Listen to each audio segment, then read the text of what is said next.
Este es el podcast de Conexión, un espacio para contar una nueva historia donde el emprendimiento, la creatividad y el entretenimiento lideran la conversación. Hola José, buenos días, ¿cómo estás? Muy bien, Gregorio, muchas gracias. Bueno, no, pues nada, estoy feliz de tener esta conversación, como estábamos diciendo justo antes de entrar, para hablar de lo que siempre hemos hablado, pero esta vez que quede prueba y quede grabado. Así es, efectivamente. Muy interesantes conversaciones que hemos tenido, así que encantado. Bueno, José, pues para lástima de todos los demás, no te conocen tan bien como yo, entonces, ¿por qué no empezamos con que nos cuentes un poquito acerca de, pues, quién eres tú? Un poquito de tu trayectoria y lo que estás haciendo ahora en el Venture Capital. Perfecto. Yo llevo ya 30 años, digamos, en el sector financiero, o sea, dedicado a actividades de finanzas. Después de la maestría, banca de inversión muchos años, luego private equity, durante 10 años, con actividades, mucha actividad acá en Perú y acá en Colombia también, felizmente. Ya podemos hablar de eso dentro de un rato. He sido emprendedor de energía renovable, mirándolo desde el punto de vista de financiamiento, era el encargado de ver los temas de project finance y ese tipo de cosas. Y hace unos años volví después de eso al sector financiero, y entre las varias actividades, porque además tenemos una boutique de banca de inversión, lanzamos un pequeño piloto, el Winnipeg Capital Startup Fund, que invirtió en 26 empresas, 4 de ellas acá en Colombia. Y estamos en este momento en el cierre ya de nuestro fondo de EdTech y Future of Work hacia el futuro. Así que en Venture Capital es más o menos unos 8 años después de haber pasado por banca de inversión y por private equity. Buenísimo. Bueno, pues yo también aprovecho y me presento. Yo soy Gregorio Londoño. Yo trabajo en una red de ángeles inversionistas que hoy es Angel Hub Colombia. Nosotros habíamos empezado, bueno, empezaron en el 2011 con una red que se llamaba así, Red de Ángeles Inversionistas, porque en esa época esa podía ser una marca, de hecho está registrada. Y el año pasado decidimos unirnos con esta red que se llama Angel Hub, como les decía, empezó en México. En México son unos 140 inversionistas, en Colombia somos más o menos 20. Bueno, la verdad es que somos como 160 en total, la mayoría mexicanos, ya les decía, 20 colombianos y también hay algunos de otras partes. Como ángeles, como red de ángeles, más bien lo que hacemos es buscar startups para que los miembros, los que se unen, puedan decidir en qué invierten y en qué no. Y yo personalmente pues soy ángel inversionista también con mi familia y algunos amigos, porque pues no me alcanza la plata para hacerlo solo. Y bueno, pues muy feliz porque justo recibimos noticias ayer de que vamos a tener nuestra segunda salida en la historia, pues que es todo un hito y lo más Y que difícil. las necesitamos bastante, efectivamente. Total. Pero bueno, José, volviendo a ti, cuéntanos un poquito, súper cortico, en qué se parece y en qué se diferencia banca de inversión, private equity y venture capital, para todos los que nos están escuchando. Mira, banca de inversión, que es, digamos, que la que hice yo era un tema de asesoría, es un tema de advisory, es decir, y principalmente concentrados en dos cosas. La primera es M&A, es decir, fusiones y adquisiciones, y es asesorar a empresas cuando se quieren vender, ya sea que el gobierno quiere privatizar y vender una empresa, ya sea que una familia decida que ya quiere, digamos, vender el activo, y entonces nosotros los apoyamos, hacemos un proceso de venta, y les conseguimos, digamos, el mejor precio y el mejor comprador. Y la otra, de parte de eso, es levantamiento de fondos, es decir, cuando una empresa lo que quiere son recursos para seguir creciendo, y nosotros los ayudamos y los asesoramos en ese tema. Y lo otro también, que ahorita estamos en un proceso justamente de una empresa mexicana que quiere comprar una empresa en Perú, entonces los ayudamos a buscar targets y ese tipo de cosas. Entonces es mucho de asesoría, ¿no? Esa es la parte de cómo asesoro a empresas, a grupos familiares, etc. Private equity es invertir en empresas, pero no en startups, sino en empresas tradicionales, grandes, que ya tienen flujos de caja. Y hay dos modelos, ¿no? Hay un modelo donde uno toma mayoría o el 100% y transforma la empresa y la vende después de unos años. Una empresa más grande, con mejor gestión, mejores indicadores, entonces multiplicas la inversión por 2, 3, 4x, digamos, 4 veces lo que has invertido, y digamos, y ese es el resultado. O inviertes como minoritario, pero también ayudas, digamos, a tu socio a salir ya adelante. Eso es private equity, pero eso es más inversión llamémoslas empresas tradicionales o empresas más grandes y más maduras, para no llamarlas tradicionales. Con flujos más lineales y estabilizados. Más que lineales, queremos sí crecimiento, pero crecimiento, efectivamente, crecimiento lineal, ¿ya? Y ahí es el cambio hacia Venture Capital, donde buscamos crecimiento exponencial. Ahí no basta con crecer 20% al año, que es una extraordinaria tasa, pero ahí lo que queremos es que crezcan 100% al año, ¿no? O sea, o más, ¿no? Para que se dé justamente ese crecimiento exponencial. Y ahí el target de inversión ya son empresas de alto impacto o empresas tecnológicas que puedan crecer muy rápido y que básicamente son empresas de tecnología, ¿no? O sea, la escalabilidad y ese tipo de crecimiento, en la gran parte de los casos, no voy a decir en el 100%, pero 98% de los casos se da empresas de base tecnológica. Y eso es Venture Capital, ¿no? Con mucho mayor riesgo que Private Equity, porque Private Equity, como ya se está invirtiendo en empresas que son maduras, es raro que una empresa de tu portafolio quiebre, mientras que en Venture Capital sí tienes que tener un portafolio más diversificado y más grande y, digamos, la distribución es mucho más... Loca. Claro, o sea, hay mucha distribución, varios que quiebran y algunos que son los grandes ganadores, ¿no? Entonces ahí la curva de distribución es completamente distinta, ¿no? Clarísimo. Ahí tratando de ver qué hay de parecido, en últimas hay compra y venta de empresas.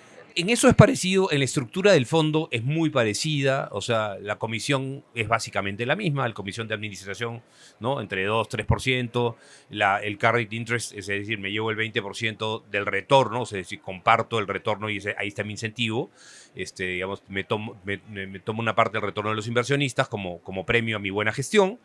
Eso es casi igual. El tema es finalmente en qué invierto. Y en el tema de Venture Capital, por ejemplo, uno no compra la empresa el 100% o el 60% o el 80%, ni siquiera el 30% o el 20%. Generalmente uno toma una participación, sobre todo en etapas tempranas, una participación muy pequeña.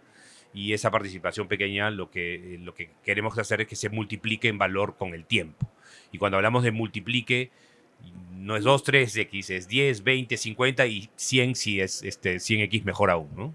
Eso suena como a cuento, pero es verdad. Eso pasa en Venture Capital. Hemos logrado hacer algunas inversiones que tienen ese retorno y, bueno, conocemos unas donde no fuimos inversionistas, pero hay muchas. O sea, esto no es un cuento que nos está echando aquí nuestro amigo José, es la realidad del Venture Capital para todos los que no se han animado todavía a aprender y a meter los pies en el agua del Venture Capital para que se animen. Es súper interesante, hay mucho aprendizaje.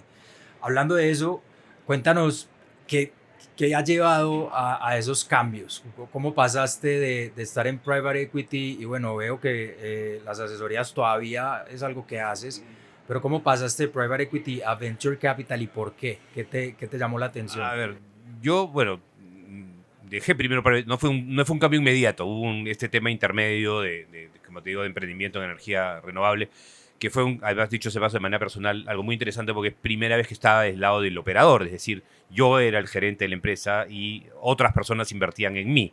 Entonces, creo que un cambio interesante porque uno aprende después cuáles son los sufrimientos, los dolores del emprendedor, etcétera, ¿no? Ahorita nos cuentas un poquito más de ese cambio de puesto. Y lo de Venture Capital, ¿por qué entré? A ver, a mí me llama mi socio actual, Milko Ibáñez, a unirme a Winnipeg, Winnipeg Capital. Me dijo, pero él quería que yo hiciera finanzas corporativas, que es básicamente banca de inversión. Pero yo ya había empezado a poner un poco el pie en el tema de Venture Capital como inversionista ángel, en startups, digamos, como inversionista ángel, y ya me estaba empezando a interesar el tema. ¿Y eso por qué vino? Y eso fue una de esas cosas personales. Mi amigo y colega de Private Equity, un chico que había trabajado conmigo, Adolfo Binatea, que hoy día es director de Créalo en Perú, me dijo, nos fuimos a tomar una cerveza y me decían, Doc, yo creo que tú tienes que entrar a invertir en startups, me dijo. Y digo, Adolfo, pero yo... No, es que a ti, o sea, la tecnología siempre me ha gustado. Te gusta la tecnología, te gusta trabajar con gente joven. O sea, creo que podrías cumplir un rol importante en el tema del crecimiento del sector y el ecosistema peruano. Entonces, algo que deberías explorar, ¿no? Pero te deberías empezar a meter. Y ahí es donde, por curiosidad, empecé a meterme y empecé a, o sea, a aprender. Lo primero que hice fue un año, dije, un año no invierto nada. Un año me voy a conferencias, leo libros. No había tanto podcast como hoy en día. En esa época, digamos, tocaba leer, sí, efectivamente. Tocaba leer y tocaba ir a conferencias y hablar con gente y aprender, digamos, cuáles son los criterios de decisión, porque son criterios de decisión diferentes. La valorización te la tienes que creer. En private equity haces tu, ¿no? Flujo de caja descontado y todo lo demás y más o menos que sacan los valores. En venture capital la valorización es más un arte que una ciencia. Entonces fui aprendiendo, ¿no? Cuáles son las lógicas y criterios de inversión y había empezado a invertir de manera personal, que es cuando me llama Winnipeg y le digo, ok, yo me encargo del área de finanzas cooperativas, pero con la idea de que armemos un tema de gestión de fondos y específicamente el tema de venture capital, porque ya me había gustado mucho. La energía, el potencial.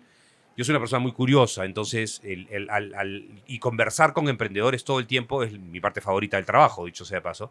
Entonces, eso fue lo que empezaba, con eso, digamos, empezamos y dije, oye, entonces hagamos un fondito. Y así empezamos, o sea, hagamos un fondo, un microfondo, para empezar a invertir en startups en la región, ¿no? Comenzamos, evidentemente, mucho más concentrados en Perú, pero luego se fue diversificando, ¿no? Bueno, y cuéntanos de Winnipeg entonces, ¿de qué tamaño fue? Ya nos dijiste... El Winnipeg Startup Fund es un fondo de más o menos $700,000. O sea, y tickets de $20, $30,000. Esos son el rango de tickets que metimos, sin follow-ons, porque lo que queríamos era diversificar. Entonces, si reservábamos follow-ons, no había forma. Te gastaban las balas. Exactamente. Entonces, etapa pre-semilla, evidentemente. Alguna semilla nos colamos, como digo yo, porque nos invitaron a entrar a alguna semilla, porque con $20,000 es bien difícil entrar en una ronda de 3 millones. O sea, correcto. Entonces tienes que entrar en rondas de 200,000, 500,000, hasta 1,000,000 todavía te dejan entrar, digamos. Entonces, y ahí empezamos a buscar, ¿no? Comenzó muy concentrado, como te digo, en Perú.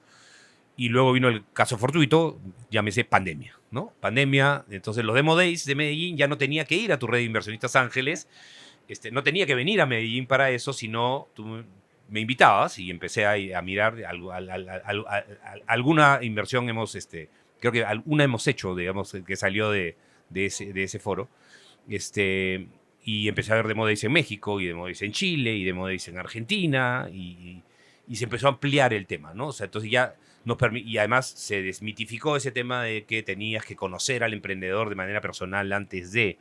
Es más, todavía tengo de las 26, hay un emprendedor que todavía no lo conozco de manera personal. Hasta ahora todas mis comunicaciones han sido por Zoom. He tratado de conocerlo cuando estaba en Miami, pero no he podido. Pero ya, digamos, he ido a México, he ido a Colombia, he ido a Chile, he ido a Argentina y he ido conociendo, digamos, a los emprendedores poco a poco. Y así fue como empezamos a diversificar también, ¿no? A empezar a invertir en otro y empezar a aprender también. ¿Eh? Yo creo que revisando mi portafolio y analizándolo el otro día con mi equipo me di cuenta que las mejores empresas, que creo que las que van a tener potencial de retorno interesante, son las que hemos hecho de la mitad del periodo de inversión para adelante. La mitad para atrás hay mucho aprendizaje, la mitad para adelante sí uno va evidentemente dándose cuenta qué cosas funcionan, qué cosas no funcionan, y así lo hemos hecho, ¿no? Ese fondo sí fue un fondo, digamos, muy diversificado, como digo, en 12, si queremos clasificarlo, 12 sectores, industrias, aunque hay alguna intersección. ¿Y cuántos startups? 26. Así es, 8 países, ¿no? O sea, tenemos una startup en España, tenemos una startup en Estados Unidos, claro, de 2 venezolanos, pero en Estados Unidos. Podría calificar como venezolana también de alguna forma, y de ahí en Chile, en Colombia, en Argentina y en México. Eso es, digamos, ese es digamos, la diversificación regional.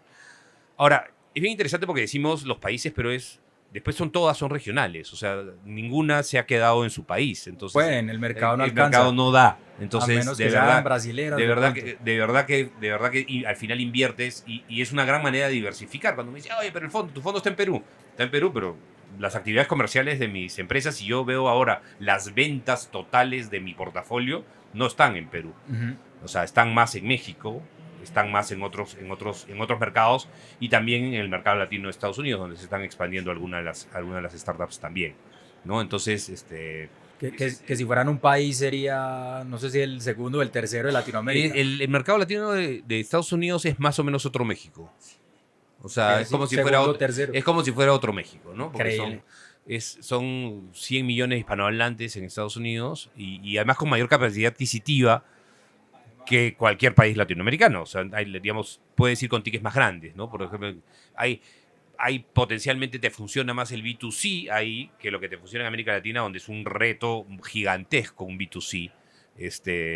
O sea, se logra, ¿no? Nubank, Rappi lo han logrado, pero es bien complicado. Mientras que en el mercado de Estados Unidos el B2C tiene más posibilidades de éxito, ¿no?